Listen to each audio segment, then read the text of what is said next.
Buenos días a todos, a todas. El día de hoy nos acompaña el licenciado Marcelo Ebrard, secretario de Economía, Luis Rosendo Gutiérrez, subsecretario de Comercio Exterior, y Jimena Escobedo, que es jefa de la Unidad de Estrategia y Organización de la Secretaría de Economía. El día de hoy vamos a tener un encuentro muy importante con empresarios de Estados Unidos y empresarios mexicanos, empresarias también, que es un diálogo, un panel empresarial que ha estado trabajando Marcelo desde hace ya varios meses y que es muy importante por el interés que tenemos de que se siga invirtiendo por parte de los empresarios, empresas de Estados Unidos en nuestro país, para avanzar en lo que se llama la relocalización de las empresas y el fortalecimiento del tratado comercial que tenemos. Entonces le voy a pedir a Marcelo que nos informe cómo va a ser este panel, este diálogo.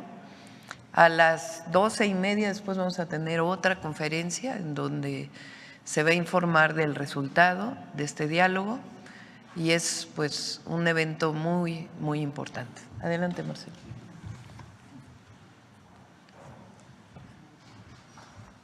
Con su permiso, Presidenta. Si me prestan el micrófono, un micrófono.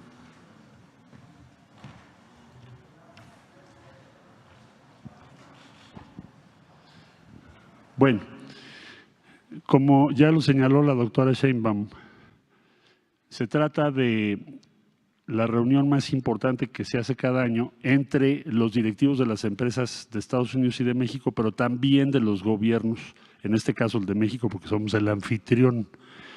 Esto va a tener lugar a lo largo de la mañana, empezamos a las 9 de la mañana y concluirá aproximadamente a las 12, 12:15 en conferencia de prensa para dar a conocer pues los resultados del diálogo que se llevó a cabo y los anuncios de inversión más relevantes que el día de hoy vamos a conocer, que demuestran que somos la región que tiene en este momento más éxito a nivel global.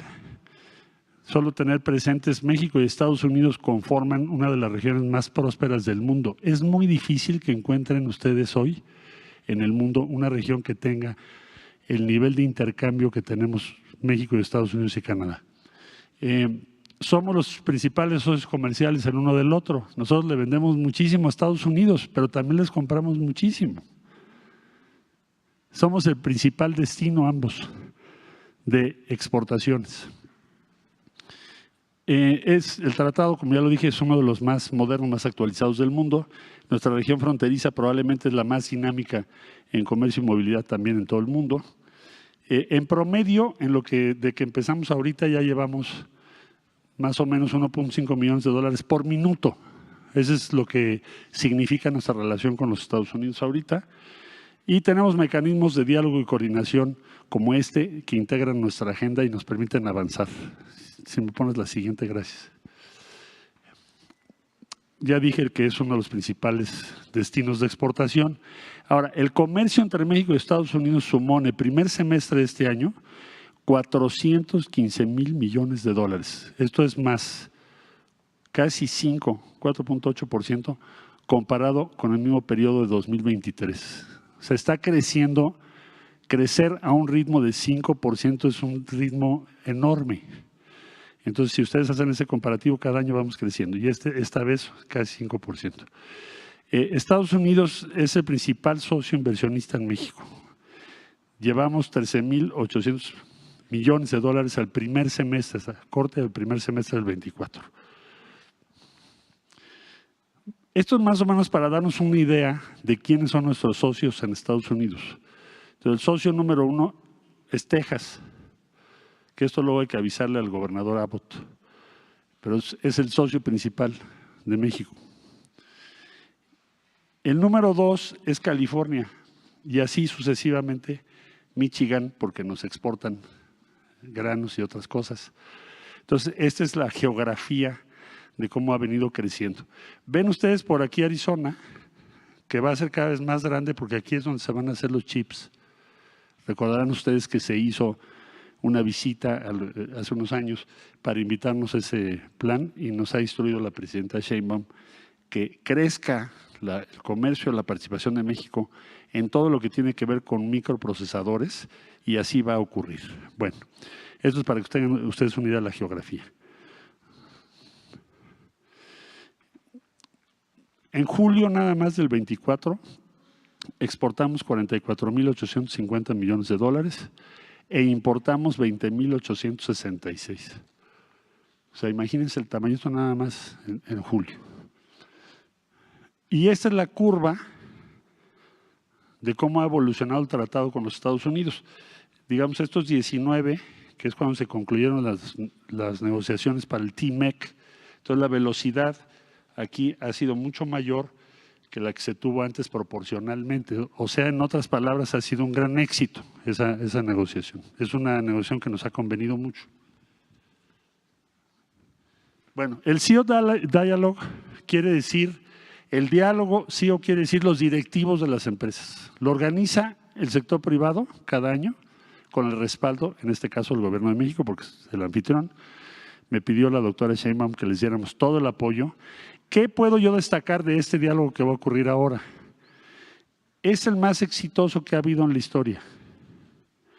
Tenemos 240 dirigentes de empresas de ambos países. ¿De qué sectores?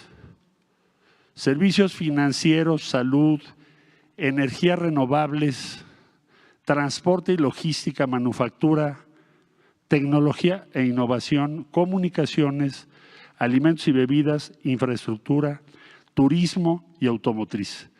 El común denominador, ¿cuál es? Expandir sus negocios en México y en Estados Unidos. La siguiente, por favor. ¿De qué se va a tratar hoy el diálogo? Principalmente, número 1, inversión. Número 2, facilitación del comercio fronterizo. Número 3, energía y cambio climático, que esto también le ha dado mucho énfasis la doctora Sheinbaum. Servicios, principalmente digitalización y el financiamiento de pequeñas y medianas empresas, inclusión financiera e Internet para todos. Esto ha llamado mucho la atención este programa en los Estados Unidos, por eso hoy también se va a tratar. El número 5 es la política comercial.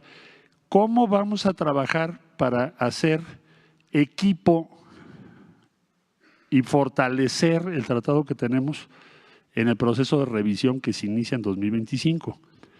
A partir del segundo semestre del año que entra, tenemos que participar y prepararnos, como está previsto, para la revisión del tratado. Entonces, el día de hoy es como un banderazo para trabajar juntos las empresas de México y de Estados Unidos para defender, fortalecer, ampliar el tratado que tenemos con Estados Unidos y Canadá.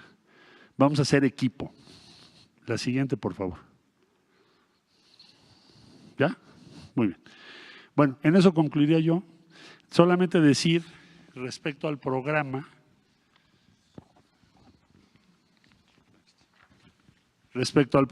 que vamos a tener 2 etapas. Va a haber un diálogo de las 240 CEOs con la presidenta Sheinbaum. Es lo que les interesa sobremanera. Toman muy en cuenta que sea tan cerca del inicio del gobierno. Esto llamó mucho la atención, les importa y quiere decir que es prioritario. Y es un diálogo que va a durar quizá unos 40-45 minutos, donde podrán externarle sus conclusiones directamente a la presidenta sobre estos temas. Y después de ese diálogo tendremos una reunión ya que le llamamos plenaria y finalmente la conferencia de prensa que ya les comenté. En síntesis, buenas noticias para México tendremos hoy: inversiones, respaldo, confianza, visión común hacia el futuro. Y tener 240 CEOs de empresas en México el día de hoy, pues para nosotros es muy buena noticia. ¿Sería cuánto, señora presidenta? Pues esa es esencialmente la información de hoy. Es muy importante porque además es importante resolver cualquier duda que sepan que la reforma judicial al Poder Judicial fortalece el Estado de Derecho en México, que no tiene, que sus inversiones están seguras en nuestro país, que lo escuchen de nosotros, que conozcan que nos interesa que se venga a invertir bajo un plan de desarrollo. Entonces, todo eso es muy importante. Ayer estaba viendo unas cifras.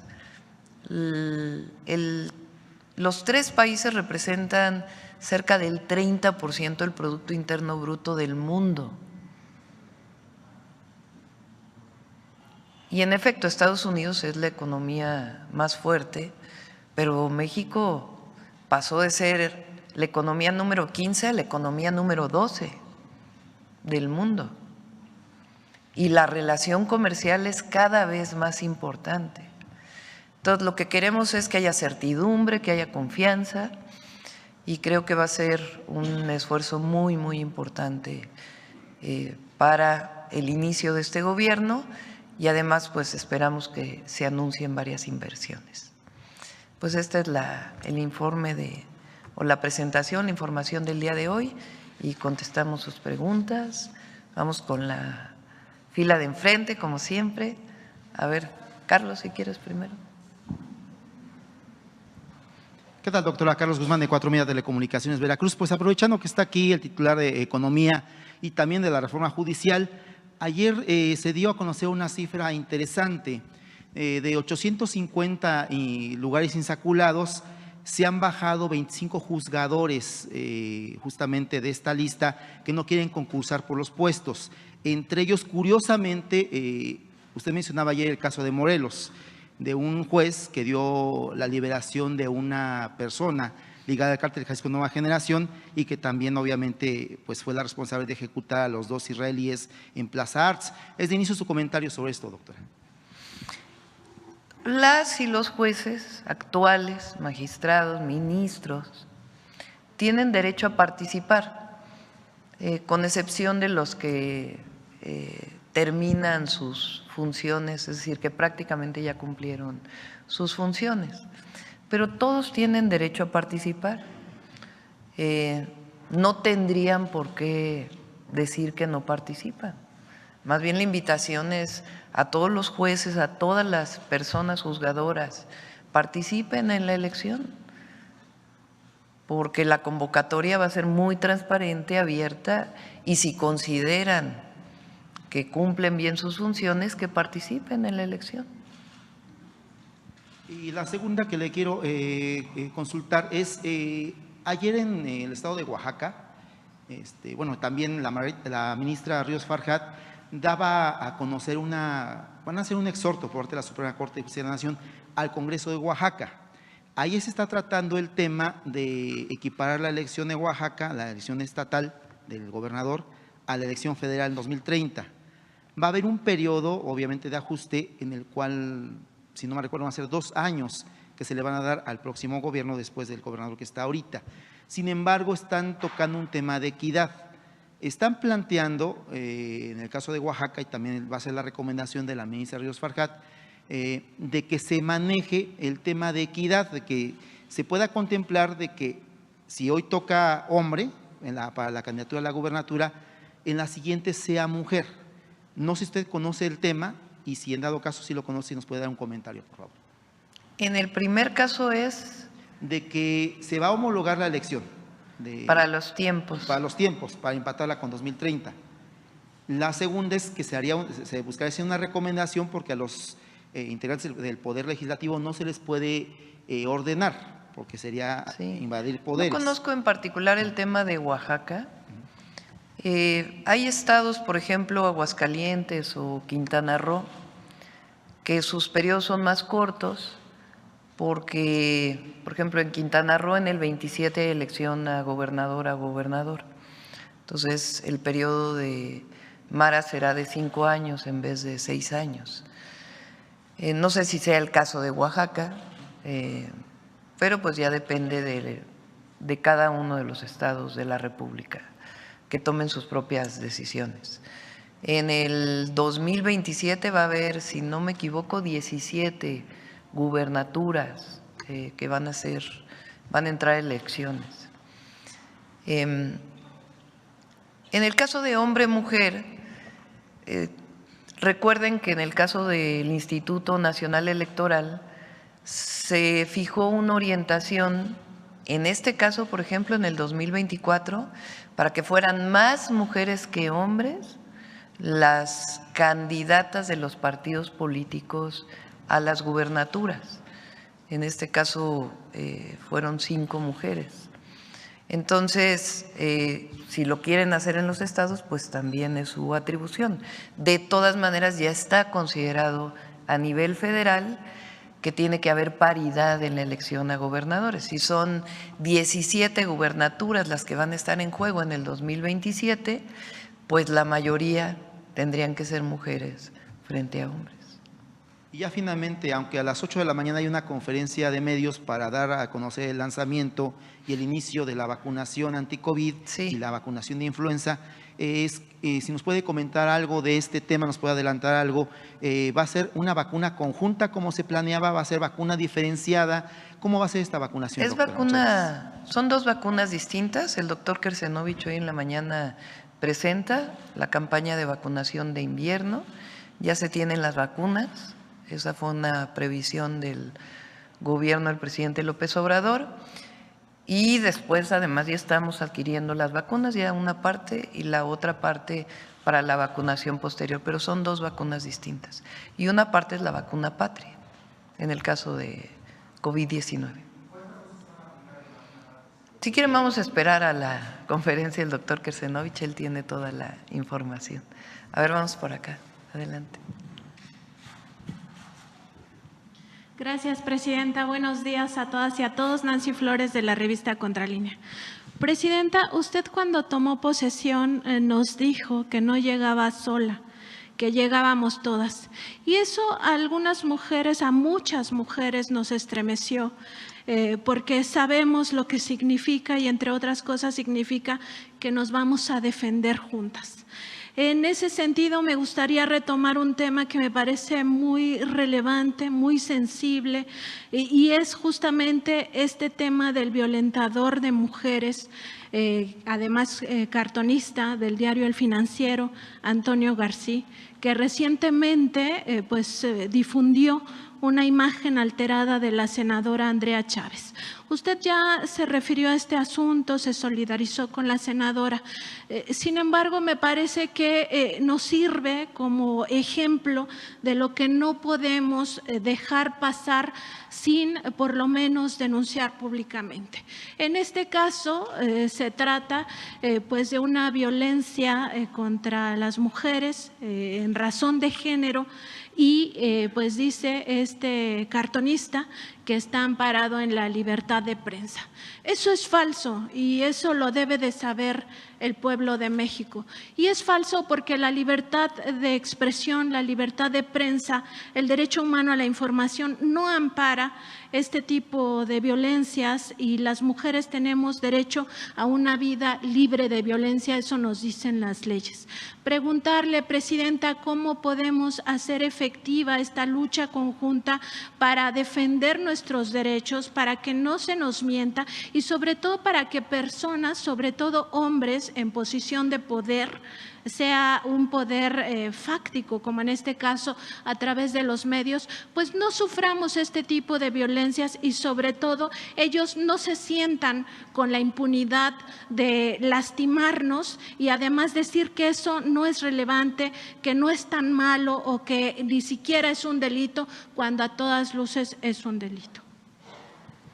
Yo creo que son 2 temas, ¿no? Uno, por supuesto que a quien se ofende o la víctima tiene derecho a presentar las denuncias correspondientes.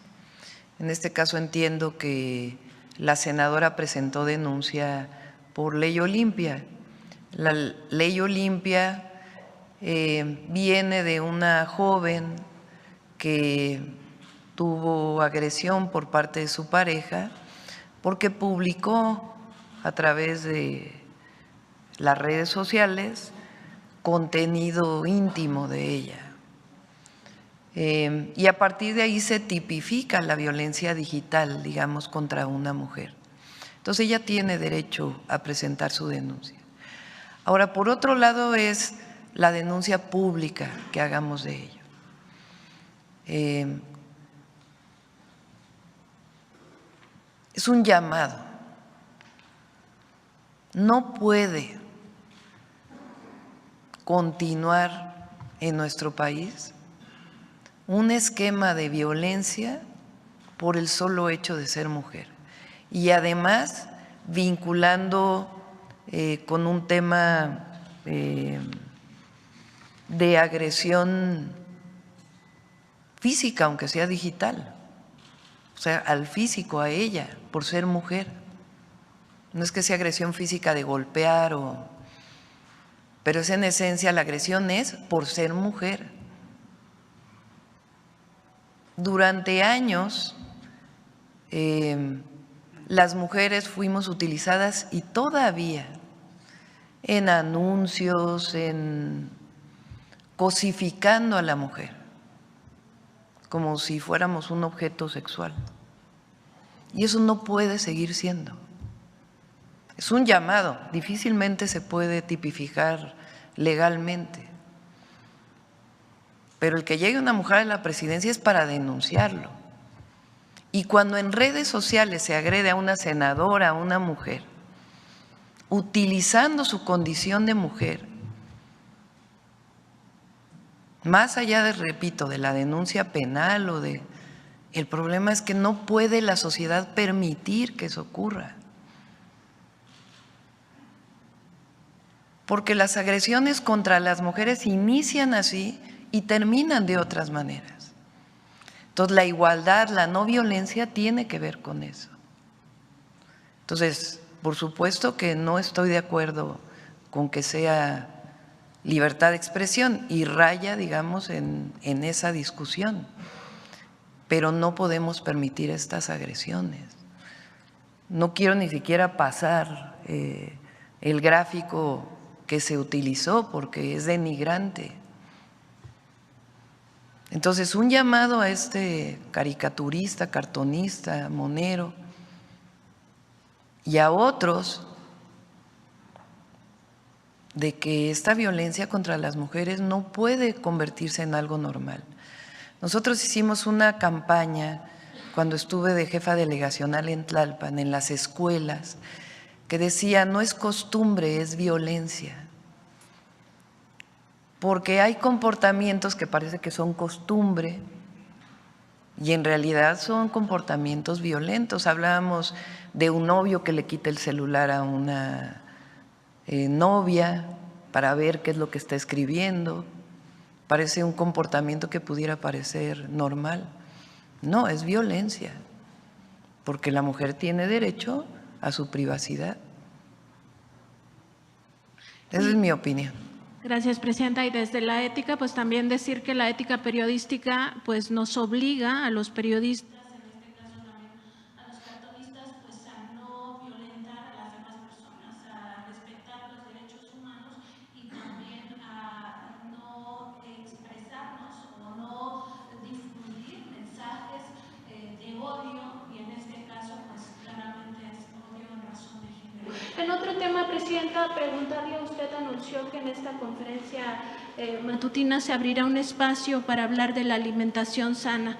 A mí me gustaría tocar dos puntos. El CONACYT, que ahora se está transformando en Secretaría de Estado, tuvo un estudio en los almacenes de maíz para consumo humano, y lo que reporta este estudio, que se dio a conocer ya los últimos días del sexenio del expresidente López Obrador, fue que se muestrearon 850, un poco más, de estos almacenes, y se encontró que el 25% de estos maíces, fuera en grano o en harina, contenían transgénicos, es decir, 25% de estos maíces para consumo humano están contaminados de transgénicos. Preguntarle si se va a retomar este estudio científico para tomar medidas al respecto que evidentemente estarían violando el decreto que publicó el expresidente López Obrador, y también si se va a de alguna manera acelerar el proceso para que esa reforma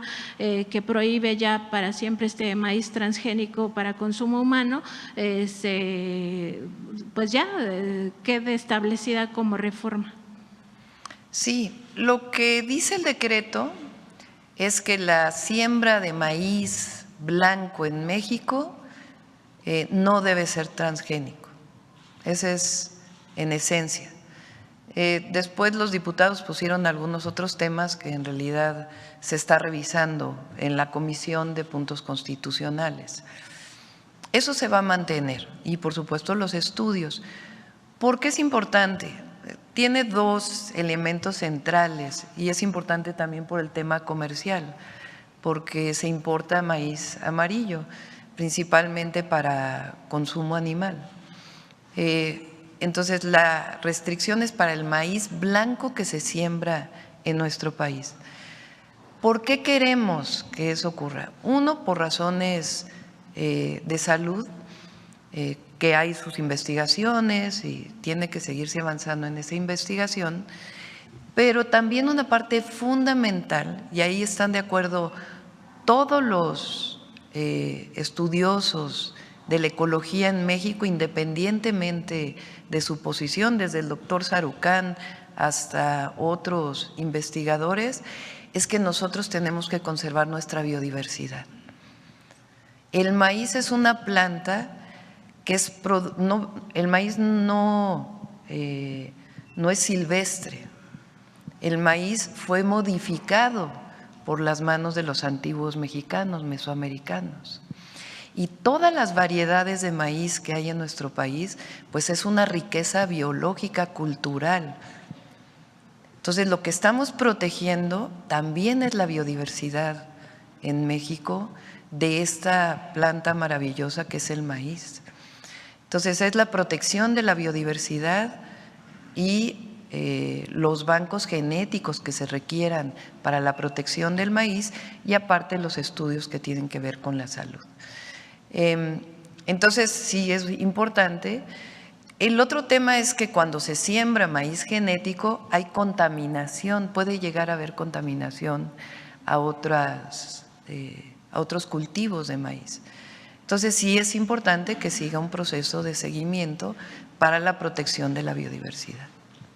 Y, Presidenta, en este espacio que se va a generar para esta alimentación sana, también preguntarle si además de los alimentos chatarras se van a exponer otros tipos de alimento. Nosotros en Contralínea hemos documentado que se utilizan aditivos y conservadores a base de petróleo, incluso en hortalizas empaquetadas.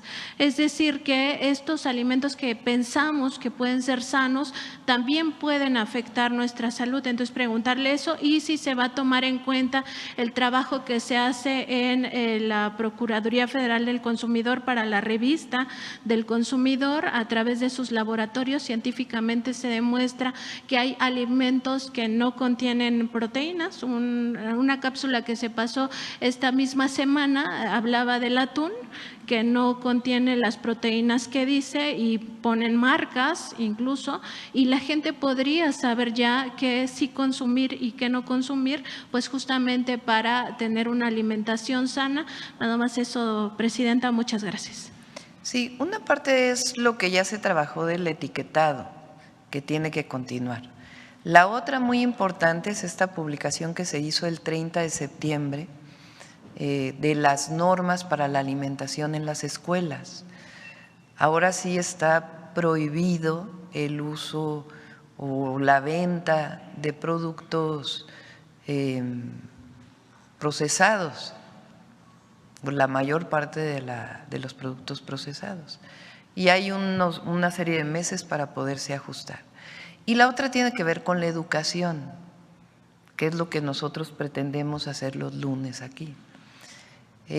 A veces no se sabe que tomar muchos refrescos al día representa un daño a la salud por la cantidad de azúcares que se tiene y otros contenidos del refresco. Entonces, es muy importante que se conozca que tomar refresco todos los días pues te puede provocar daños a la salud. Entonces, nosotros, por supuesto que hay una parte de normatividad, pero más que seguir prohibiendo, hasta por supuesto que hay cosas que hay que normar, que eso le corresponde a la Secretaría de Economía, por cierto, pero es mucho de la educación. Recuerden, por ejemplo, en México, aunque hubo países que durante la pandemia a quien no traía cubrebocas se le multó. En la Ciudad de México, ¿qué fue lo que hicimos? Difundir la importancia del uso del cubrebocas como una forma educativa de información, y la gente tomaba su propia decisión, uso o no uso el cubrebocas, y muchísima gente llegó a usarlo por la información que se dio. De igual manera es aquí, no se trata de prohibir la venta de refrescos, se trata de que el consumidor sepan qué daño te provoca, que las madres sepamos qué daño le provoca a nuestros hijos darle refresco todos los días. Entonces, ese es el objetivo de las cápsulas y la parte de vida saludable de los lunes. Educación, información, de tal manera que nosotros como consumidores podamos tomar nuestras propias decisiones a partir de la información que se nos da.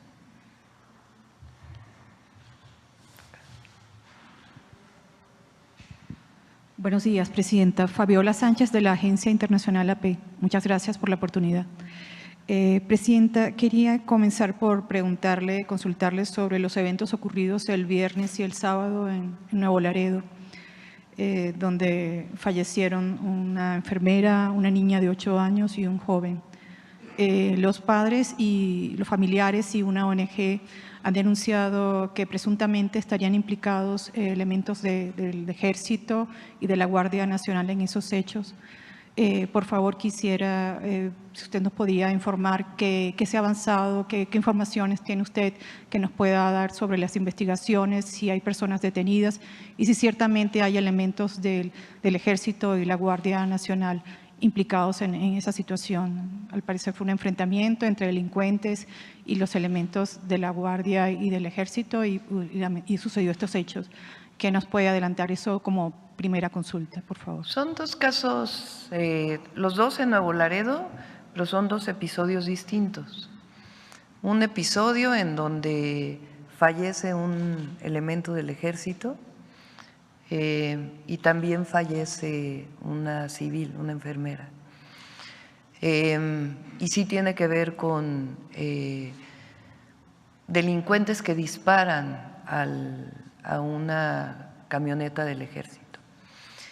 En los dos casos se están haciendo las investigaciones por parte de la Fiscalía General de la República y el Ejército está dando toda la información.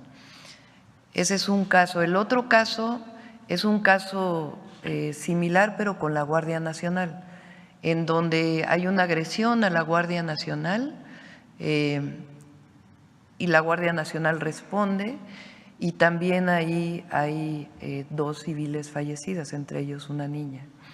En ambos casos, desde el primer momento fui informada por el general secretario y de parte de él de inmediato se presentaron todas las pruebas que se requieren y disposiciones que se requieren a la Fiscalía General de la República. Hay que decir algo muy importante. Nuevo Laredo es el lugar en donde más agresiones tiene, donde los grupos delincuenciales agreden más a las Fuerzas Armadas, tanto al Ejército como en su caso a la Guardia Nacional. En caso de que haya una actuación, una mala actuación de algún elemento del Ejército, de la Guardia o de algún oficial, serán sancionados, pero hay que esperar a las investigaciones y la cercanía que se requiere siempre con las víctimas. Por favor, si me permite una segunda pregunta. Ayer nuevamente la representante comercial de Estados Unidos, Catherine Tai, nuevamente vuelve a expresar preocupación por la reforma judicial, habla de la amplia reforma judicial. Bueno, esto lo hace en la antesala a este encuentro que tienen ustedes hoy. Por favor, ¿qué nos podría expresar? ¿Qué le van a expresar ustedes hoy, adelantar hoy a los empresarios, y qué le puede decir al gobierno de Estados Unidos, que sigue expresando preocupación por la reforma judicial? Ahora le doy la palabra al secretario de Economía, pero adelanto, lo que hemos estado planteando no tienen por qué preocuparse. El Poder Judicial hoy es un poder que incluso la propia ministra de la Suprema Corte, la ministra presidenta de la Corte, ha dicho públicamente que tiene cerca de o más de 50% de nepotismo. Se han demostrado en distintas ocasiones la corrupción que hay en el Poder Judicial. Lo que estamos es reformando al Poder Judicial para mejorar el Estado de Derecho. Eso es lo que está haciendo México. Ningún empresario estadounidense, ninguna empresa de cualquier otro país, ni mexicanos, tienen por qué temer a la reforma judicial. Al contrario, lo que vamos a hacer es sanear el Poder Judicial. Y no digo nosotros como Ejecutivo, sino el pueblo de México. Se va a sanear el Poder Judicial para fortalecer el Estado de Derecho. Marcelo. Con su permiso, Presidenta. Bueno, le diría yo lo siguiente. Estamos haciendo un esfuerzo de comunicación. Por eso el diálogo que hoy vamos a tener va a ser muy importante. Y lo haremos también por instrucciones de la presidenta Sheinbaum en nuestro ámbito de competencia. En este caso, pues es mi contraparte. Entonces lo haré con más razón o con más posibilidades de contacto diario a raíz de esta declaración, que no es una declaración hostil, sino más bien de decir, bueno, es un proceso tan complejo que nos gustaría entenderlo lo mejor posible. De hecho, casi ningún país ha hecho un proceso así. Bueno, primero, tomemos en cuenta que la reforma en cuestión, y ayer se los dije a los CEOs, hoy probablemente también vamos a conversar sobre esto. Primero, sobre la razón esencial que ya mencionó la presidenta, que es renovar el Poder Judicial, porque se han hecho reformas de otro tipo y han fracasado. La última, la de 94.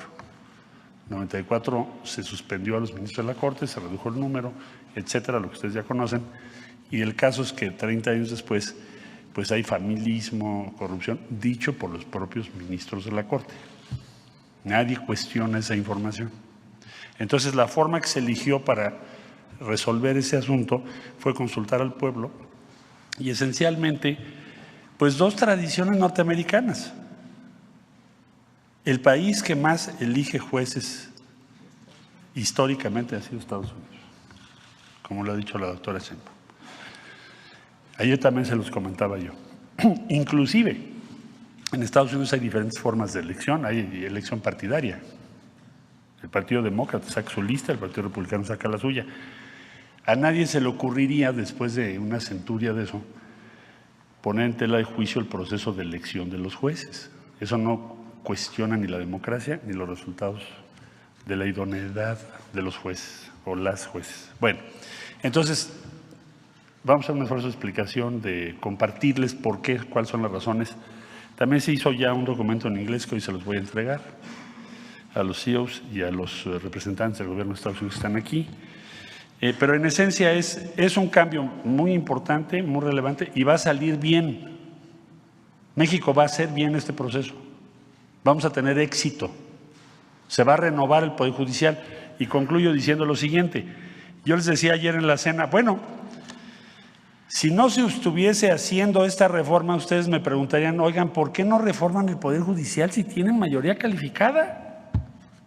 ¿Por qué no han hecho una reforma si más de la mitad de los jueces son parientes de los otros? ¿Por qué no han hecho una reforma si se libera un día sí y otro también a multitud de delincuentes, como también lo comentó la presidenta ahorita? ¿Por qué no lo han hecho? Entonces les dije, bueno, tendrían razón. Entonces, no hay por qué suponer que esto va a poner en tela de juicio algún interés legítimo o propiedades o inversiones, porque no es el objetivo. El objetivo es renovar el Poder Judicial Y decía yo 2 tradiciones norteamericanas, una la elección y la otra el Tribunal de Disciplina. Bueno, concluyo. El día 29 de julio el presidente Biden sacó un artículo en el Washington Post diciendo: la Suprema Corte de Estados Unidos tiene una crisis ética. Tenemos que ver cómo le vamos a hacer para hacer prevalecer un código de ética. Estoy hablando de Estados Unidos. Yo nunca había visto un pronunciamiento tan fuerte, ¿no? Esto está firmado por el presidente Joe Biden.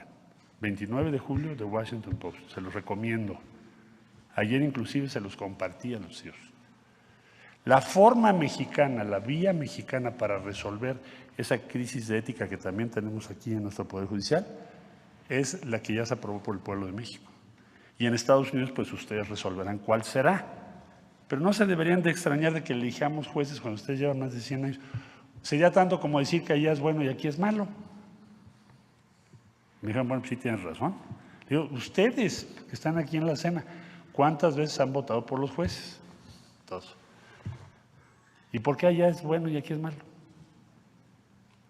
¿O por qué en Estados Unidos está bien que haya un tribunal disciplinario que te diga, oiga, señor juez, dice el presidente Biden en su artículo, que hay un problema ético que incluso menciona a algunos de los ministros por sus comportamientos y su conflicto de interés? Entonces no se deberían ustedes de extrañar tanto. Más bien lo que se necesita es que ustedes vean con claridad de qué se trata. Entonces haremos eso mismo con las diferentes autoridades y vamos a salir adelante. Ayer tuvimos una gran recepción a estos argumentos, a estas explicaciones. Ya nos pidió la doctora Sheinbaum que nos apliquemos a darles material en inglés y a explicarles, compartirles cuáles son las razones y cómo se va a hacer esto. Eso sería lo principal, señora presidenta. Muchas gracias. Acá.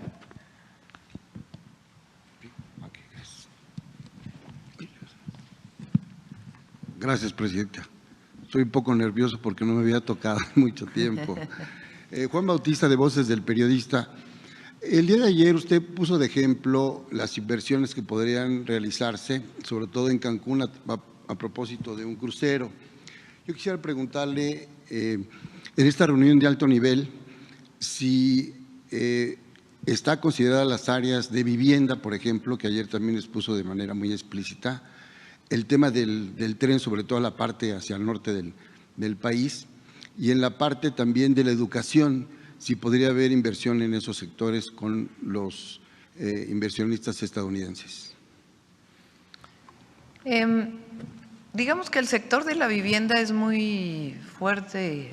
En México hay muchísimos desarrolladores inmobiliarios. Ayer presentamos la propuesta del gobierno para construir vivienda a partir de las instituciones públicas, que son 2. Uno es el Infonavit, que es muy importante aclarar porque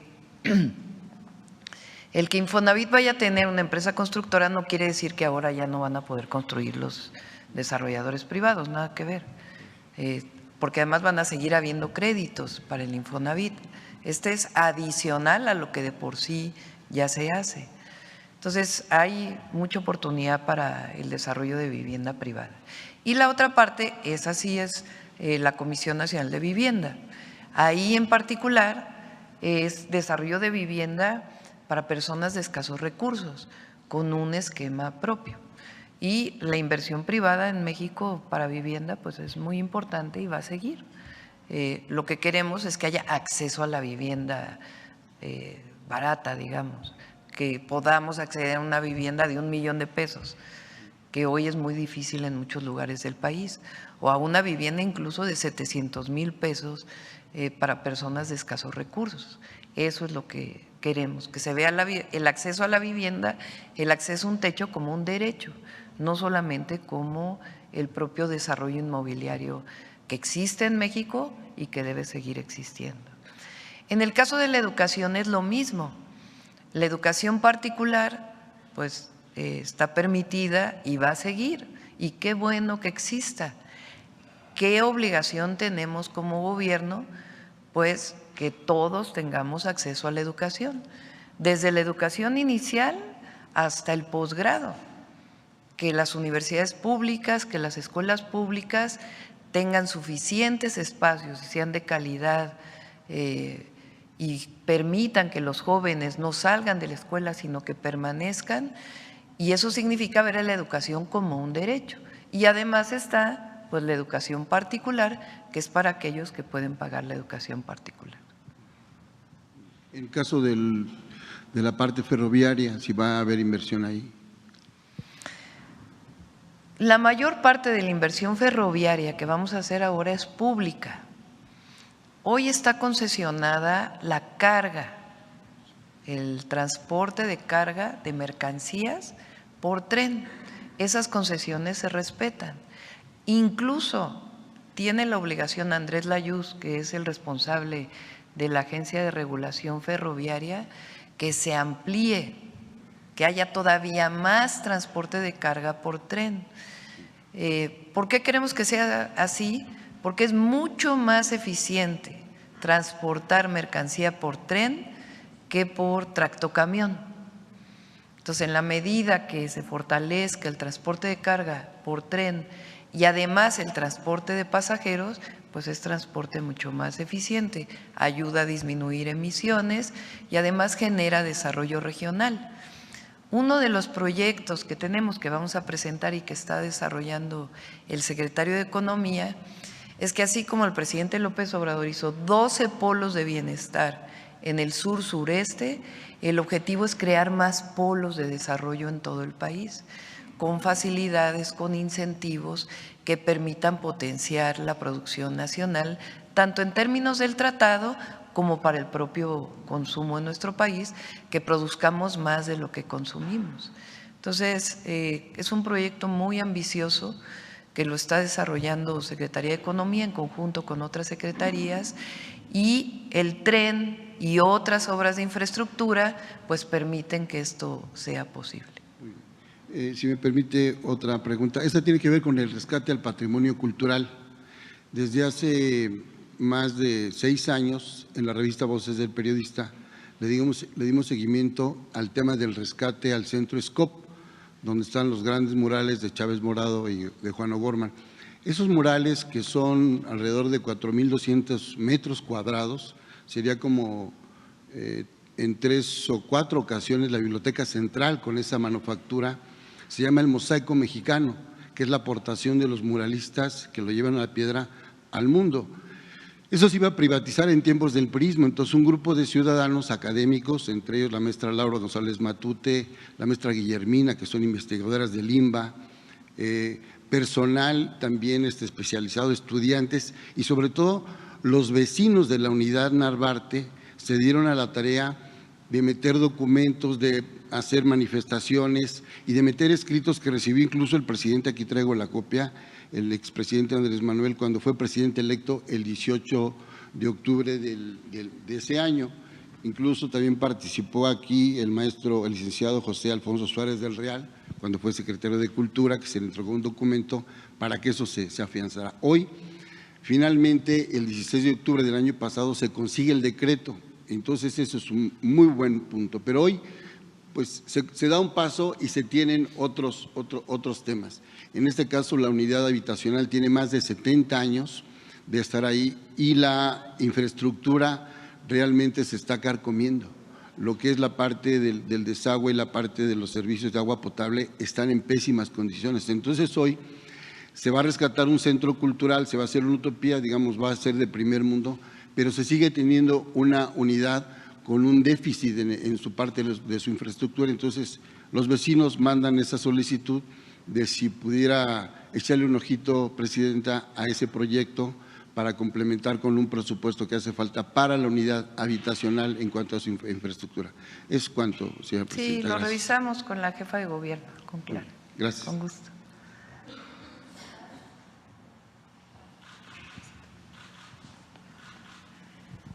Gracias. Yusbel Rada, de Código Libre. Presidenta, en este tema de la reunión empresarial, ¿cuáles son los sectores a los que habrá de darle certeza al Gobierno de México? Sector energético, nearshoring, pero ¿qué parte? ¿Cuáles son las certezas? ¿Cómo responder a la parte jurídica? Es decir, ¿se necesita parte jurídica para las inversiones? ¿Cómo se harían? Son varios temas. Muy pronto ya vamos a presentar la Agencia de Transformación Digital que vamos a crear, o que ya está en la ley orgánica. Para quienes nos escuchan, el gobierno se rige su estructura por una ley que se llama la ley orgánica. La ley orgánica, si queremos hacer cambios en las secretarías, pues tiene que modificarse. Para crear una nueva institución se puede hacer por decreto o por la ley orgánica. Es más fuerte la ley orgánica. Ahí se va a crear la Agencia de Transformación Digital. ¿Qué objetivo tiene esta agencia? Algo similar a lo que hicimos en la Ciudad de México cuando fui jefa de gobierno, que es disminuir trámites. Ese es uno de los grandes objetivos. Muchas veces un inversionista nacional o extranjero, una de las razones que plantea para no invertir en México es que tardan 2 años en hacer un trámite. Entonces, ¿qué queremos hacer? Disminuir el número de trámites, los tiempos de los trámites y concentrar trámites de tal manera que incluso los trámites municipales, estatales y federales puedan ser tratados a partir de ventanillas únicas. Entonces, esto va a ser muy importante, este anuncio se los vamos a hacer hoy. Y queremos trabajar, Secretaría de Economía, la Agencia de Transformación Digital, para que la ley de mejora regulatoria, que es un nombre muy rimbombante, en realidad se vuelva la ley de simplificación de trámites, para que sea muy claro cuál es el objetivo. Entonces, esta parte es muy importante para todas las inversiones públicas, porque también las públicas requieren muchísima tramitología, lo que el presidente le llamaba el elefante reumático. Entonces, vamos a hacer modificaciones para facilitar la inversión pública y la inversión privada con transparencia. Esa es una parte fundamental que tiene que ver con lo jurídico. La otra parte es que expliquemos, se entienda muy bien, que la reforma al Poder Judicial, la reforma energética, no van en contra de la inversión privada, sino al revés, inclusive fortalece el sector energético y, como ya lo explicó Marcelo, fortalece el Estado de Derecho. Entonces, esa es parte de la reunión de hoy y del diálogo permanente que tiene que haber para fortalecer las inversiones en México. Y también decir que las inversiones lo que queremos es que no sean como en el periodo previo al 2018, donde lo que presumía México como su gran atractivo era la mano de obra barata. O sea, salían a presumir los presidentes del pasado, vengan a invertir a México porque aquí hay mano de obra barata, es decir, salarios bajos. Y nosotros no queremos que eso siga ocurriendo. Lo que queremos es que las inversiones no solo se traduzcan en un número que diga inversión extranjera directa, sino que se traduzcan en bienestar, en que las y los mexicanos vivamos mejor y que quien menos tiene tenga la posibilidad de tener una vida con todas las necesidades cubiertas. Y para eso también es la inversión privada, los programas sociales, ampliar la educación, el acceso a la salud y también la inversión privada que genere empleos con buenos salarios. Muy bien, muchas gracias. En otro tema, Presidenta, el exgobernador de Cuauhtémoc Blanco fue denunciado por intento de violación y han salido a relucir diferentes irregularidades en su gestión. ¿Qué opinión le merece en particular por el estado de Morelos? Pues que se hagan las investigaciones. Y por último, Presidenta, hace días el presidente de Colombia, Gustavo Petro, confirmó que México se mantiene alejado de los diálogos por el tema de Venezuela, que ya no está con Brasil, Colombia. ¿Cuál es su postura? ¿Esto es así? ¿Sí se separó? ¿Y cuál es la postura suya en cuanto al tema de Venezuela y que se haya separado? Gracias. Nosotros tenemos por la Constitución una definición muy clara de nuestra política exterior, que es la autodeterminación de los pueblos. En un primer momento hubo un llamado de los 3 países después de la elección de Venezuela para que se transparentara los resultados de la elección. A partir de ahora nosotros nos vamos a mantener ya, digamos, imparciales ante esto. Entonces, Colombia tiene una posición, Brasil tiene una posición, Estados Unidos tiene su propia posición y nuestra posición es la constitucional, la autodeterminación de los pueblos.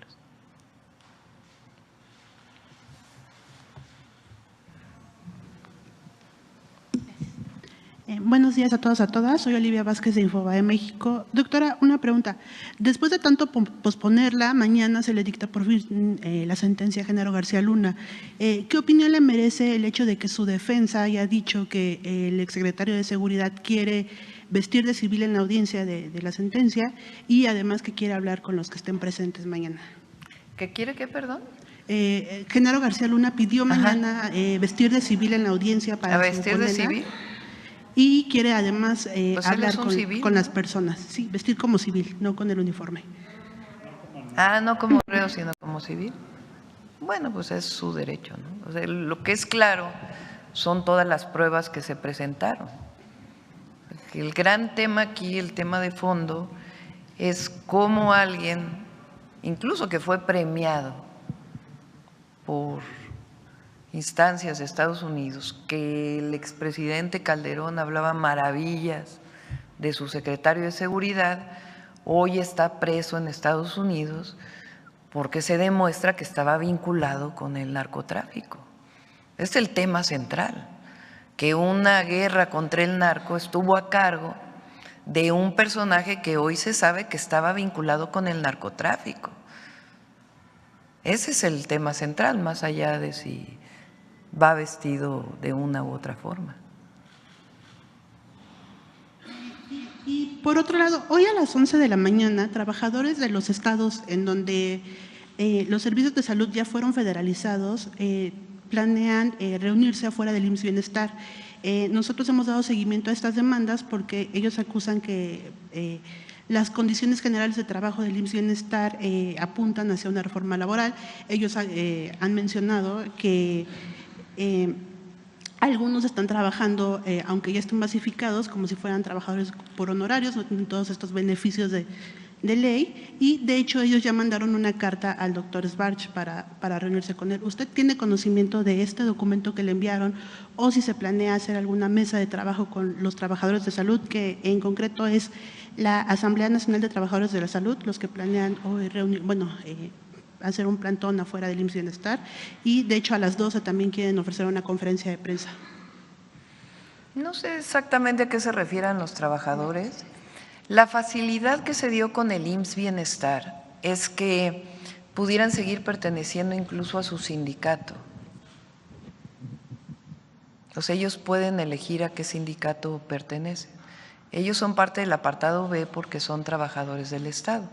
Fueron basificados y tienen la posibilidad de pertenecer a un sindicato. Entonces, habría que ver en particular a qué se refieren con estos planteamientos que están haciendo, y el diálogo pues siempre está abierto para poderlos escuchar. Pero, digamos, tuvo esa virtud la manera en que se hizo, en donde no tuvieron que renunciar a sus derechos sindicales, si es que estaban sindicalizados al pasar al IMSS Bienestar. Lo conozco porque así fue en la Ciudad de México. Fíjense, al pasar un médico especialista en la Ciudad de México, porque no había suficientes recursos en el presupuesto, estaba ganando en un contrato por honorarios 12,000 pesos mensuales. Al pasar al IMSS Bienestar está ganando, además de que tiene su base, alrededor de 45,000 pesos mensuales. Y además se le reconoce que es un médico especialista, tiene su base, tiene sus derechos, tiene derecho pues a todo lo que tienen los trabajadores basificados y además a su sindicalización o a pertenecer a un sindicato. Entonces hay que ver en particular a qué se refiere. A ver, aquí adelante.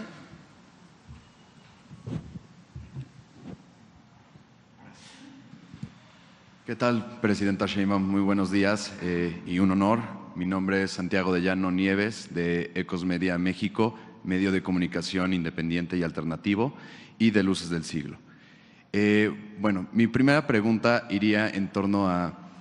a finales de agosto, el presidente Andrés Manuel López Obrador hizo el primer encuentro intercontinental de comunicadores independientes. Muchos de nosotros aquí estuvimos presentes en ese evento y se habló sobre la creación y el desarrollo de una nueva plataforma o red social soberana mexicana. Esa sería mi primera pregunta. ¿Cómo se ha planteado el desarrollo de una red social, una plataforma soberana mexicana? Pues vamos a darle seguimiento a este tema. Jesús, ustedes saben, se quedó como coordinador de asesores. Él me está ayudando en varios temas y entre otros pues le voy a pedir que me ayude a darle seguimiento, dado que él fue parte también de la coordinación de o de facilitar este congreso. Y en segunda pregunta, para la próxima Secretaría de Ciencias, Humanidades, Tecnología e Innovación, ¿se promoverá el desarrollo de investigaciones para generar patentes mexicanas a través de esta Secretaría? Sí, no sé si recuerdas los números que ayer me mencionaste, si los traen por ahí. El Instituto Nacional de Propiedad Intelectual, es así, ¿verdad? El INPI, está en la Secretaría de Economía y justamente ustedes saben que uno de los planteamientos de los 100 puntos de nuestro programa de gobierno es el desarrollo tecnológico nacional en distintas áreas. Entonces, es muy relevante estos datos. El INPI, el Instituto Mexicano de Propiedad Intelectual. De acuerdo con los datos del INPI, en lo que va de enero a septiembre de 2024, se han registrado 12,160 solicitudes de patentes, de las cuales 11,411 son de extranjeros y solo 749 son de mexicanos. En cuanto a solicitudes concedidas, hay 8,051, de las cuales 7,549 son de extranjeros y 502 son de mexicanos. Entonces, hay muy poco registro de patente nacional. Entonces, justamente lo que queremos es potenciar el desarrollo de la investigación científica, tecnológica, que permita que haya más registro de patentes y no solo el registro, sino el propio desarrollo tecnológico. Es una parte fundamental del desarrollo del país, que no solamente es importante porque cualquier país que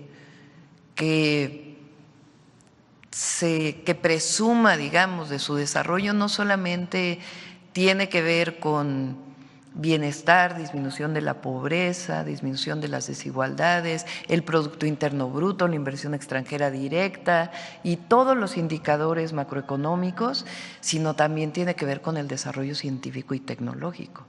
Y esa es una parte esencial de lo que en conjunto la secretaria Rosaura Ruiz con el secretario Marcelo van a desarrollar. Y ya por último, Presidenta, y hablando de desarrollo tecnológico, ¿dónde se piensa fabricar el automóvil mexicano eléctrico y compacto o línea? Ya lo vamos a presentar pronto. Una de las posibilidades es Sonora, por ejemplo, para potenciar el plan Sonora.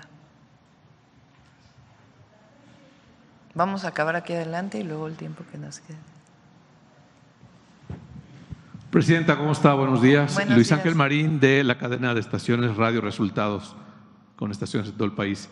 Preguntarle su comentario sobre la gobernadora electa de Veracruz, Rocío Nale, anunció en días recientes el convenio con Motengil para abrir la planta de fertilizantes en la ciudad de Poza Rica, en donde estaba el complejo petroquímico Escolín. Son instalaciones muy grandes y listas para echarse a andar prácticamente. Esto beneficia a toda la región, no solo Poza Rica, es una región en el norte de Veracruz, muy cerca de la capital del país, pero ya está el aeropuerto Tajín, que en estos momentos no tiene vuelos comerciales.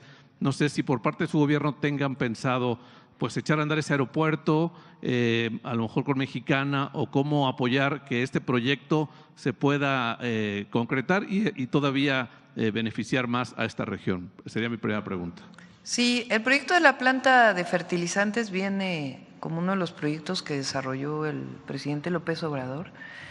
Están las dos, la producción de fertilizantes a través de Pemex, que ha aumentado mucho, y al mismo tiempo la producción privada de fertilizantes o en asociación, pero no como las viejas asociaciones, en donde todo era para el financiamiento privado y el pago cada año, sino en un esquema completamente distinto para beneficio de la nación. Entonces, ese es un muy buen proyecto que aumenta la producción de fertilizantes. La privatización de los fertilizantes es uno de esos terribles ejemplos de las privatizaciones en nuestro país.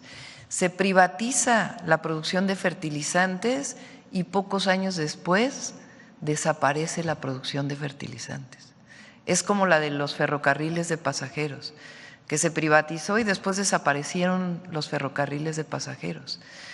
Entonces, es hasta el 2018, en realidad hasta el 2020 más o menos, 21, que se recupera la producción de fertilizantes en México.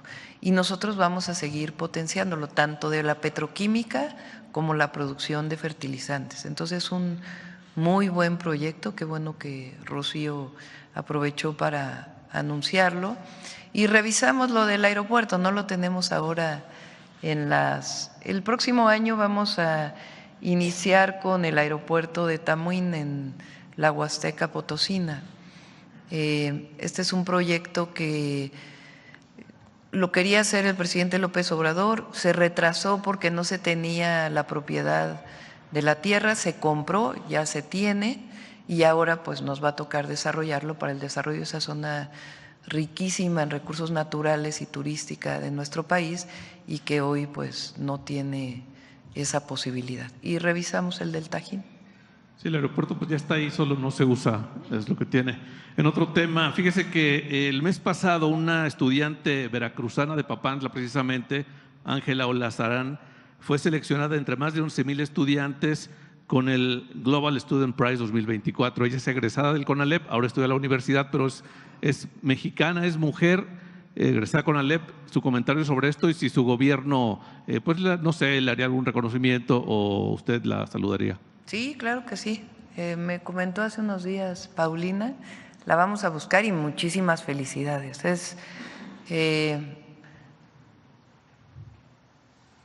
Entre otras cosas, lo que vamos a hacer nosotros también es promover que las mujeres estudien matemáticas, estudien ciencia, ingeniería.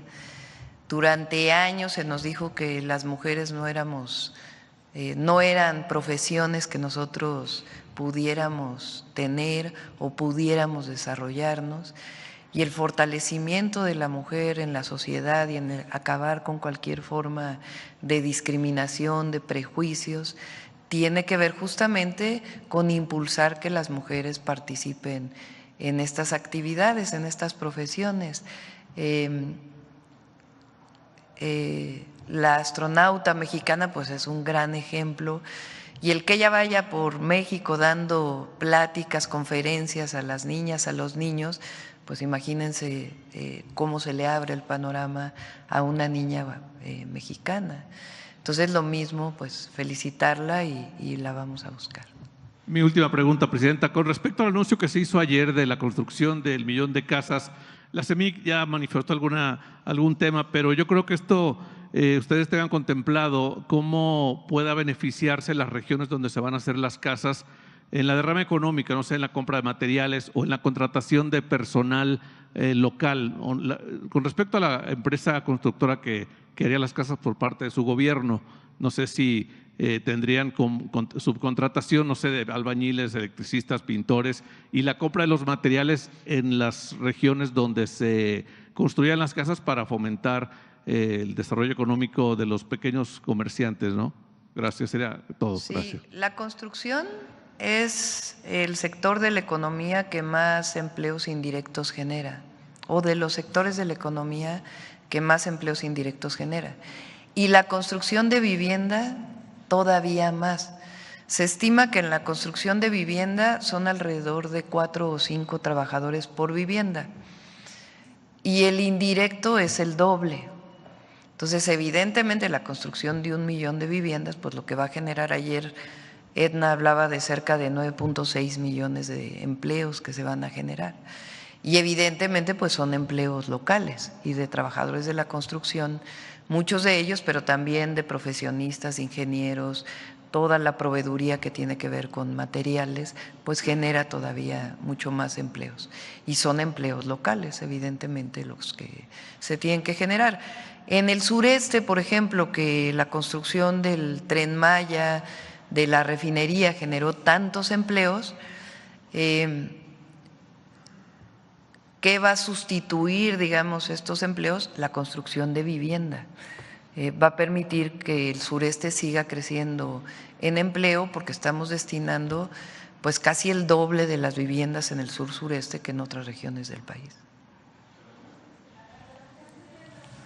Ah, no, pero acá ya preguntaste el otro día, ¿verdad? Vamos a poner a alguien que no ha preguntado. ¿Quién no ha preguntado? A ver acá. Yo creo que dos más y ya cerramos con la cápsula porque aquí va a ser el panel, la reunión, entonces tenemos que adecuar el espacio. ¿Qué tal, presidenta? ¿Sí se escucha? Sí. Hola, buenos días. Chayla Rosagel, corresponsal de Grupo Gili, El Imparcial de Sonora, La Crónica de Mexicali y Frontera de Tijuana. Buenos días a todos. Preguntarle, presidenta, después de la reunión que hubo la semana pasada en Hermosillo entre el gobernador Durazo y el secretario de Seguridad y de Marina para incluir a Guaymas, Cajeme y Hermosillo en la estrategia de seguridad nacional, preguntarle qué acciones específicas se van a implementar en estos municipios y si hay algún plazo para que se empiecen a notar pues los avances de esta estrategia en los estados. Sería mi primera pregunta. Sí, ayer hubo una detención muy importante por parte de la Marina y del gobierno del estado. Uno de los objetivos es se llama cumplimentación. Hoy preguntaba por qué a los abogados del gabinete, porque se llama cumplimentación de órdenes de aprehensión y no complementación. Hay muchas órdenes de aprehensión que ya fueron emitidas por jueces que no se han cumplimentado. Entonces, una de las estrategias que hay es que justamente en los delitos de alto impacto se haga una estrategia para este proceso. Y esto ya está dando resultados en Sonora. Se trabaja con el Gabinete Federal, Secretaría de Seguridad Ciudadana, sea Marina o Sedena, quien tenga la responsabilidad en cada estado, obviamente la Guardia Nacional, Fiscalía General de la República, Fiscalía Estatal, Secretaría de Seguridad del Estado. Entonces, como lo planteé cuando presentamos la estrategia de seguridad, va a dar resultados. No es de la noche a la mañana, pero va a dar resultados la estrategia que estamos presentando. ¿En cuánto tiempo se verían esos resultados, principalmente ahí en Sonora, en esos municipios? Es difícil plantear los tiempos, pero que sepan los ciudadanos, los habitantes de Sonora, las y los sonorenses, que estamos trabajando permanentemente en coordinación con el gobernador y con la Fiscalía del Estado, que aunque tiene autonomía, no indica que eso no signifique coordinación, que es lo mismo de la Fiscalía General de la República. Gracias. Entonces es la atención a las causas, seguir con ese trabajo, pero al mismo tiempo disminuir la impunidad. Gracias, presidenta. En otro tema, usted comentó que uno de sus principales acciones que tomará en Baja California es poner orden a las concesiones de agua. Preguntarle si tiene algunos… ¿Qué es lo que se ha encontrado en Baja California? ¿Qué problemas se ha encontrado? Algunos ejemplos. Y si este va a ser tema a tratar ahora que vaya a fin de mes a Baja California. No sé si ya tenga el día en que irá. Se está trabajando con los distritos de riego, ya hay mesa de trabajo en donde está la Secretaría de Agricultura y Desarrollo Rural y la Conagua. En los 90, en todo el periodo, en el inicio del periodo neoliberal, se cambió lo que era la Secretaría de Recursos Hidráulicos por la Conagua. Y la Conagua, durante un periodo muy grande, a lo que se dedicó es a dar concesiones. Ya lo vamos a presentar aquí en su momento de cómo se incrementa el número de concesiones. Y además se facilita que quien tiene esa concesión pueda transmitir los derechos de agua a otro privado, solamente avisando a la Conagua. Lo que queremos no es, digamos, decir esta es la nueva normatividad, sino trabajar conjuntamente para que se puedan encontrar soluciones y no haya conflictos. Estamos trabajando con industriales, con distritos de riego. Hay casos de distritos de riego, por ejemplo, que tienen una concesión para riego. Si no usan esa concesión, pueden vender el agua a un municipio. No se pagan derechos de agua por riego. Entonces, ¿cómo no se pagan derechos de agua por riego? Pero sí puedes vender a un municipio que tiene escasez de agua el agua que tú tienes concesionada.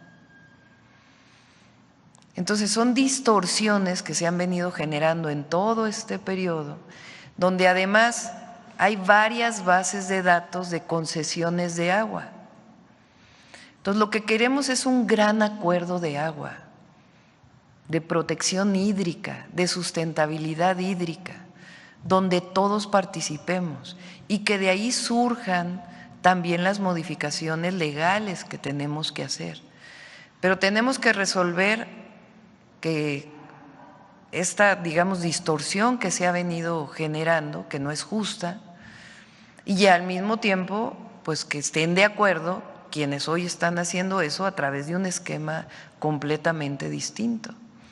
Entonces, por eso hay estas mesas de diálogo con los principales distritos de riego, en donde además vamos a intervenir para hacer más eficiente el uso del agua y que lo que sobra de la concesión, lo decía aquí el otro día, si tú tienes concesionados ciertos metros cúbicos, digamos 10 por decir algo, es una hipótesis, 10 millones de metros cúbicos para riego, y se te ayuda con créditos para hacer más eficiente tu riego y eres más productivo. Entonces ahora vas a consumir 5 millones de metros cúbicos, pero tienes concesionados 10. Entonces, ¿qué pasa con esos otros 5? Lo que nosotros queremos, y creo que todo México quiere, es que esos 5 sean utilizados o para más distritos de riego que ayuden en la alimentación o para lo principal, que es el consumo humano del agua, para cumplir el derecho humano al agua. Entonces, todo eso tenemos que ordenarlo y al mismo tiempo seguir haciendo esquemas estratégicos. Algunos de los casos están en Baja California, pero queremos sentarnos a trabajar, a dialogar antes de tomar una medida. De todas maneras, creo que se está llegando a muchos acuerdos y por ahí de mediados de noviembre firmar este gran acuerdo. La Laguna es otro caso. La Laguna, por ejemplo, tiene cultivo principalmente de forraje, entre otras, pero principalmente de forraje. No están tecnificados muchos de los riegos. Y aparte está la producción de leche de la laguna.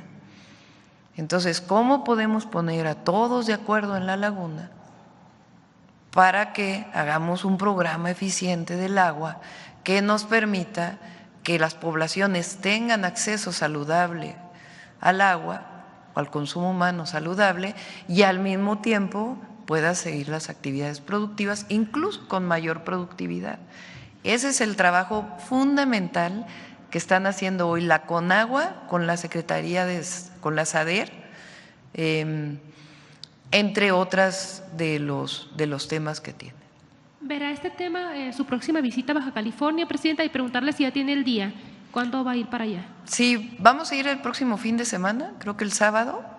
Voy el viernes a Baja California Sur, sábado a Baja California, y el domingo todavía no tenemos decidido. Estamos viendo si regresamos a Guerrero para darle continuidad a lo de Acapulco.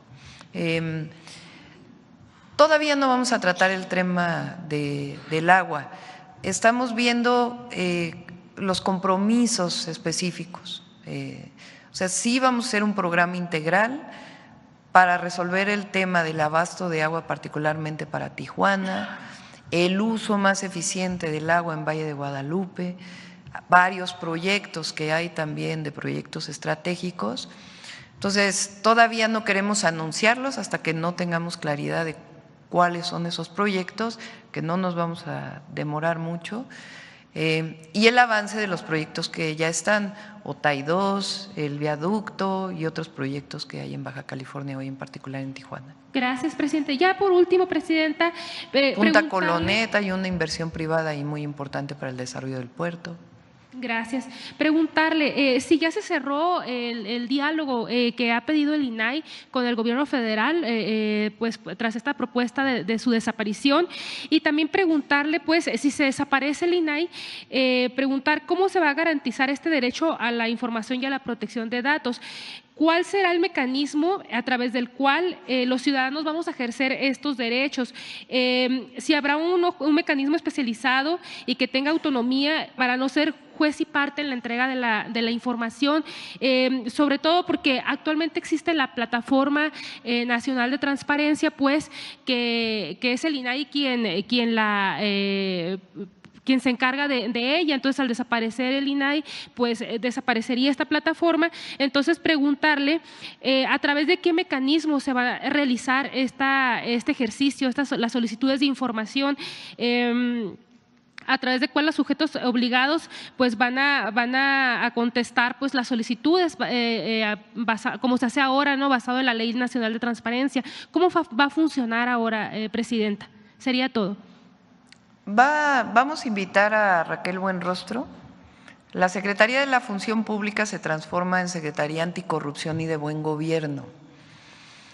Y ella va a presentar cuáles son los mecanismos para todavía garantizar que, es decir, de todo el avance que hay, todavía hay un trecho por recorrer para erradicar cualquier forma de corrupción, desde una manera preventiva y también de sanciones. De eso va a estar encargada Raquel, y también de la transparencia. Entonces, el que desaparezca el INAI no quiere decir que va a desaparecer la transparencia en el gobierno. Al contrario, vamos a ser mucho más estrictos en la transparencia. Y eso lo va a llevar la Secretaría de Raquel Buenrostro. Vamos a cerrar aquí porque tenemos que adecuar el espacio para la reunión que vamos a tener, y cerramos con la cápsula de Humanismo Mexicano. El humanismo mexicano se conforma en colectividad a partir de nuestras raíces culturales y desde la sabiduría popular. Es pensamiento, pero fundamentalmente es acción transformadora y revolucionaria. Se conforma por una serie de principios políticos, económicos y sociales. Algunos de sus principios más importantes son: 1. Para alcanzar la prosperidad compartida, primero los pobres. 2. No puede haber gobierno rico con pueblo pobre. 3. Las y los gobernantes deben ser honrados y honestos. 4. La democracia es el gobierno del pueblo y para el pueblo. 5. Prohibido prohibir. La libertad es esencia de la democracia. 6. El desarrollo y el bienestar del pueblo solo pueden fortalecerse con el cuidado del medio ambiente y los recursos naturales. 7. Las mujeres tenemos derecho a la igualdad sustantiva. 8. México es un país soberano, independiente, libre y democrático. 9. La política se hace con amor, no con odio. 10. Condenamos el clasismo, el racismo, el machismo y cualquier forma de discriminación. El humanismo mexicano tiene un sentido muy profundo de fraternidad, equidad y justicia. Tiene como sustento la historia de México y refleja la construcción solidaria del país. Muchas gracias. Ya no nos dio tiempo de la presentación adicional, pero Vamos a seguir martes de Humanismo Mexicano y Memoria Histórica, miércoles de Detector de Mentiras, jueves de Mujeres en la Historia y viernes de Suave Patria. Y me dice Paulina que ya entrevistaron a Ángela para el programa de Suave Patria. Gracias a todos y a todas.